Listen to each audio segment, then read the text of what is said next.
హత్య రాజకీయాలకు వైఎస్ కుటుంబం కేర్ ఆఫ్ అడ్రస్ గా నిలుస్తుందని మాజీ ఎమ్మెల్సీ బీటెక్ రవి విమర్శించారు. నాటి రాజారెడ్డి నుంచి నేటి జగన్మోహన్ రెడ్డి వరకు తమ రాజకీయ ఎదుగుదలలో ఎందరో అమాయకులు హత్య చేయబడ్డారని ధ్వజమెత్తారు. వైఎస్ కుటుంబం రాజకీయ కుటుంబం కానే కాదని, బ్రిటిష్ వాళ్లకు తొత్తులుగా మారి ఆ కాలంలోనే భారతీయులకు వ్యతిరేకంగా పనిచేశారని ఆరోపించారు. నేడు మంగళగిరిలోని టీడీపీ కేంద్ర కార్యాలయంలో మాట్లాడిన ఆయన వైఎస్ కుటుంబంలోని 3 తరాల హత్య రాజకీయాలను కళ్లకట్టినట్లు వివరించారు. వార్డు మెంబర్ స్థానానికి ఓడిపోయిన నీచ చరిత్ర వైఎస్ కుటుంబానిది. 1968 స్థానిక సంస్థల ఎన్నికల్లో వైఎస్ రాజశేఖర రెడ్డి అమ్మ వైఎస్ చెయ్యమ్మ గాడిచెర్ల కృష్ణమూర్తి అనే వ్యక్తిపై ఓడిపోయారు. 1962లోనే రాజారెడ్డిపై రౌడీ షూటర్ కేసు ఉంది. ఆ తర్వాత మంగంపేట బైరటీస్ గనుల్లో బీసీ వర్గానికి చెందిన వెంకట నరసింహ అనే వ్యక్తి దగ్గర చేరారు. పెట్టుబడి లేకుండా ఆయన తన వ్యాపారంలోకి రాజారెడ్డిని తీసుకున్నారు. అనంతర కాలంలో ఆయన్ని హత్య చేశారు. ఆ హత్య రాజకీయ పునాదిపై రాజారెడ్డి ఎదిగారు. ఆ హత్యకు సహకరించిన పౌల్ రెడ్డి అనే వ్యక్తి అనుమానాస్పద మృతి చెందారు. ఆ తర్వాత త్రివేణి స్టీల్ యజమాని మురళీరెడ్డిని హత్య చేశారు. ఆ హత్య జరిగిన తర్వాతే కొల్లం గంగిరెడ్డి కుటుంబంతో బంధం ఏర్పడింది. 1989 చిన్నముడియం గ్రామంలో రిగ్గింగ్ చేయడానికి వెళ్లారు. ఆ గ్రామస్తులు రాజారెడ్డిని తీవ్రంగా అడ్డుకున్నారు. ఆ తర్వాత శివారెడ్డి హత్యకు ప్లాన్ చేశారు. శివారెడ్డి మరణం తర్వాతే వైఎస్ కుటుంబం రాష్ట్ర రాజకీయాలు ఎదిగారు.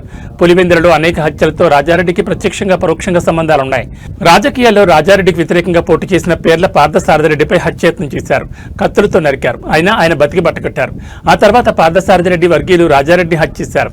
ఆ తర్వాత వాళ్ళ సోదరుడు ఉమారెడ్డి కూడా హత్యగా గావించబడ్డారు. ఈ కేసులో వైఎస్ అవినాష్ రెడ్డి తండ్రి భాస్కర్ రెడ్డి, భారతీరెడ్డి తండ్రి గంగిరెడ్డి మిగతా కొందరు ముద్దాయిలుగా ఉన్నారు. ఆ తర్వాత అధికారం అడ్డం పెట్టుకుని పేర్ల పార్థసారథిరెడ్డి వర్గీయులను జైల్లో పెట్టి నానా హింసలకు గురి చేశారు. వాళ్లను కోర్టులో పెట్టి కనీసం పెరోల్ కాకుండా చేసి కుటుంబాలకు దూరం చేశారు. ఇప్పుడు జగన్మోహన్ రెడ్డి వాళ్ళని ఏం చేయలేదని మాట్లాడడం సిగ్గుచేయడం. ఆ తర్వాత రాజారెడ్డి వారసుడు రాజశేఖర రెడ్డి ఫ్యాక్షన్ రాజకీయాలు అన్నీ ఇన్ని కావు. లింగాల మండలంలో పెద్దగూడాల కృష్ణారెడ్డిని హత్య చేయించారు. ముందుగా ఏర్పాటు చేసుకున్న ముద్దాలను పోలీస్ స్టేషన్లో ఉంచి రాజశేఖర రెడ్డి అదే సమయంలో హైదరాబాద్లో ఓ మిలిటరీ అధికారితో గొడవపడ్డారు. ఎవరికి అనుమానం రాకుండా ఈ కేసు నుంచి తప్పించుకున్నారు. రిగ్గింగ్ చేసేందుకు డైనమిట్స్ పెట్టి లింగాల మండలంలో భయాందోళన సృష్టించారు. ఆ తర్వాత రఘురామరెడ్డి హత్య చేశారు. తెలుగుదేశానికి అనుకూలంగా ఉన్న విలేకరి నారాయణ, నంజాపల్లి శివరామరెడ్డిని హత్య చేశారు. ఈ హత్యలతో పులివెందుల టౌన్ ను వైఎస్ కుటుంబానికి సరెండర్ అయింది.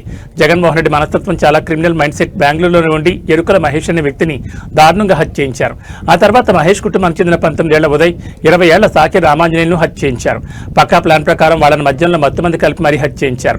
ఆ కేసు తనకు అంటుకుంటుందని జగన్మోహన్ రెడ్డి ఢిల్లీ వెళ్లిపోయారు. ఈనాడు వైఎస్ వివేకానంద రెడ్డి హత్య కేసులో ముద్దాయిగా ఉండి చనిపోయిన కోవిడ్ గంగాధర్ రెడ్డి ఈ హత్యలో ప్రధాన పాత్ర వహించారు. తెలుగుదేశం పార్టీ బదిలీ రానందుకు పరిటాల రవిని హత్య చేయించారు. జగన్మోహన్ రెడ్డి ప్రమేయం లేకుండా పరిటాల రవి హత్య జరగదు. ప్రతిపక్షంలో ఉన్నప్పుడే జగన్ రెడ్డికి వాళ్ళ నాన్న మరణం గుర్తుకొస్తుంది. వైఎస్ మరణంలో రిలయన్స్ వారి పాత్ర ఉందని చెప్పి ఆయన మనుషులతో వాళ్ళ ఆస్తులపై దాడులు చేశారు.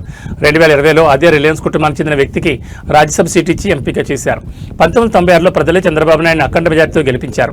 ఆ సమయంలో వైఎస్ రాజశేఖర రెడ్డి ముఖ్యమంత్రి అభ్యర్థి మరీ ఎందుకు ఓడిపోయారు? చంద్రబాబు నాయుడు వెన్నుపోటు దారుడైతే ప్రజలు ఎందుకు గెలిపిస్తారు? వివేకానంద రెడ్డి హత్య కేసులో వైఎస్ అవినాష్ రెడ్డి వాళ్ళ కుటుంబం పాత్ర ఉందనడం వాస్తవం కాదా? వాళ్ళని ఏనాడైనా జగన్మోహన్ రెడ్డి వారించారా?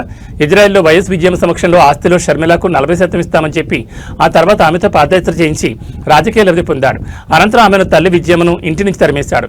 ఇది కాదా వెన్నుపోటు రాజకీయం? న్యాయంగా పంచాల్సిన ఆస్తిబాట పంచకుండా సొంత చెల్లికి వెన్నుపోటు పడుతున్న చరిత్ర జగన్మోహన్ రెడ్డిది. వైఎస్ఆర్ కుటుంబానికి అంత నమ్మకంగా ఉంటున్న సతీష్ రెడ్డిపై హ్యాండ్ గ్రెనేడ్ వేసి అతని హత్యకు పథకం రచించలేదా అనేది సతీష్ రెడ్డి బహిరంగంగా చెప్పాలని సవాల్ చేశారు.